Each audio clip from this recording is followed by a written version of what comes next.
Hello, my name is Jason Creighton, and this is my middle school story. So I love illustrations and I love stories. So I love the idea, of course, combining the two. So that's a big passion of mine.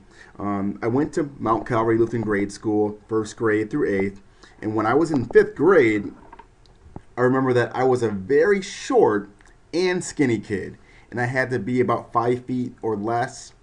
I was far from the tallest, but I also wasn't the shortest. And in middle school, it's nice not to be right at the bottom, so it's nice to be taller than a couple other kids. As a fifth grader, I knew I had a few years left to really enjoy gym and recess before high school started. And dodgeball was one of my favorite games, along with wiffle ball and anything where I was able to go outside and move. So my friends and I were all about the same size, and we hung together all the time. We were pretty much inseparable, and we loved being on the same team. So when teams were picked, we try to make sure we were in the same spots, or not the same spots, but when you're counting off ones and twos, we want to make sure that we line it up so we were on the same side.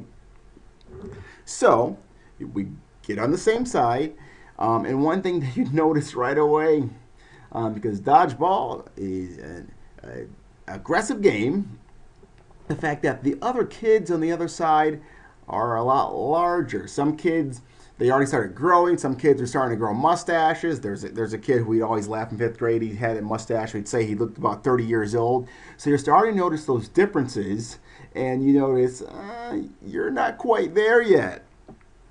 So when you're playing dodgeball, the one advantage I had was the fact that I was smaller. I was also pretty quick and athletic, not very coordinated, but I did have some quickness.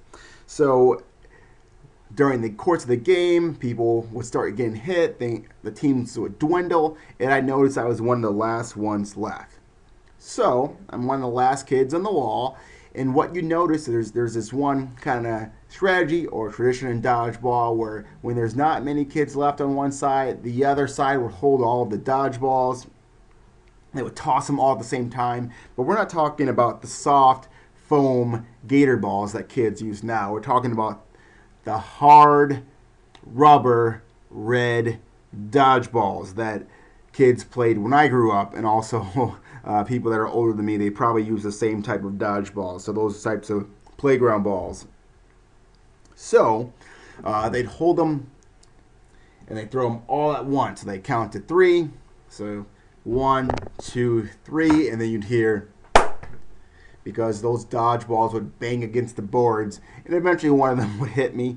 The thing about it is that game brought a lot of joy, but it also brought a lot of anxiety. One thing that you notice is that, again, that other kids are a lot larger than you, they're a lot stronger than you, they're taller than you, and that's something that you didn't really notice. I didn't really notice in elementary school. Obviously, every student has differences, but we were a lot more similar in stature and size.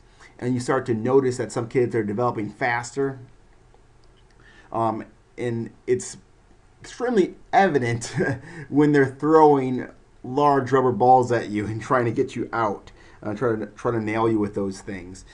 So that's one of the times where I really noticed that some students were already started puberty, and that there were these dynamic changes between the other students and myself, especially because my friends and I were all about the same size. So even though you notice those things, I would say grade school was still by far one of the best times of my life. It was really cool to be able to experience many different things with my friends and I growing up, friends that I still have. But I think that was one of the more interesting aspects. So during any type of athletic competition and activities, you notice those differences between the students and students that are developing and growing faster. So that was one of my more memorable experiences from grade school, specifically fifth grade, and this illustration captures that.